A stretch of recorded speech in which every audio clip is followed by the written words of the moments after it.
CNN is continuing to stand by a story that one of the people who sourced it says might be false. In July, CNN broke news that Donald Trump was aware of that famous meeting with the Russian lawyer inside Trump Tower before the meeting happened.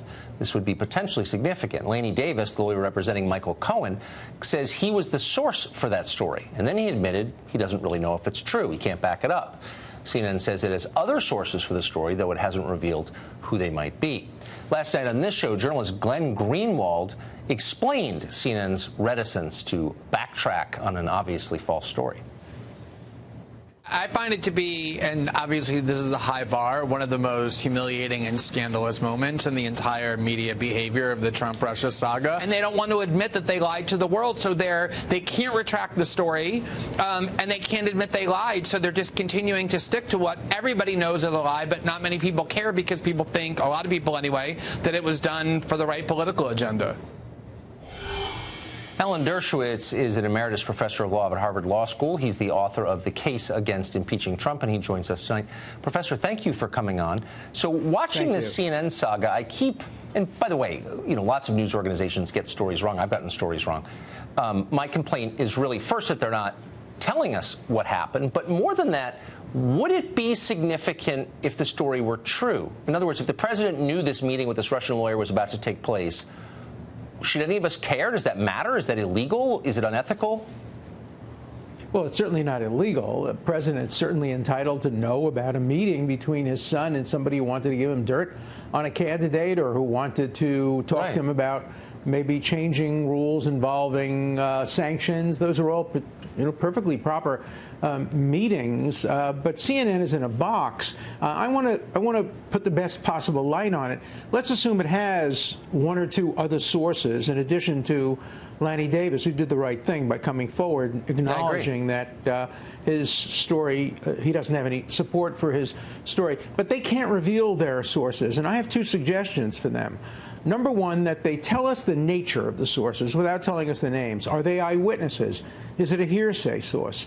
Or second, that they give the source to their expert on journalism and let their expert decide whether or not they should stick with the story, or some outside expert, somebody from the Columbia School of Journalism, who could learn the name of the sources, then go talk to the sources, still keep their names confidential, and then come forward and say, there is a basis, we're standing behind CNN. They have to do something to preserve their credibility. Well, sure. I mean, all news organizations, us, them, all of us call for transparency. That's our job. So we should provide it when asked, and they're not.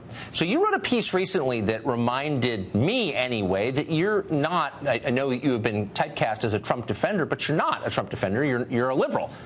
And I think you've got a lot of problems with Trump. But in the piece, you made a really interesting point, I thought.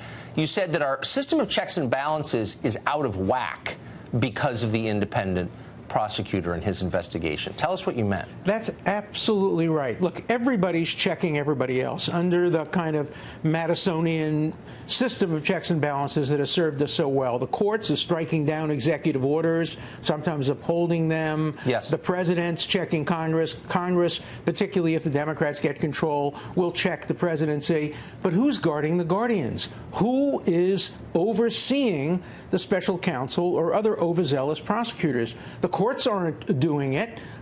There's no process that today exists, and I suggested the appointment of a permanent group to oversee prosecutorial overreaching. It could include great former prosecutors like Robert Morgenthau, the legendary DA of New York. It could include ethics experts like Stephen Gillers, the professor at Columbia, constitutional experts like Floyd Abrams, and they would have the opportunity to at least file reports about prosecutorial overreach, because today the special counsel is the only institution of government outside of our system of checks and balances. Whoever thought that up is insane. I hope you live forever, because we need people to remind us of that. Thank you, Professor. Thank you very much. I'm turning 80 in 2 days, so I'm on my way. Thank you. Well, please keep going. We appreciate it. Thank you.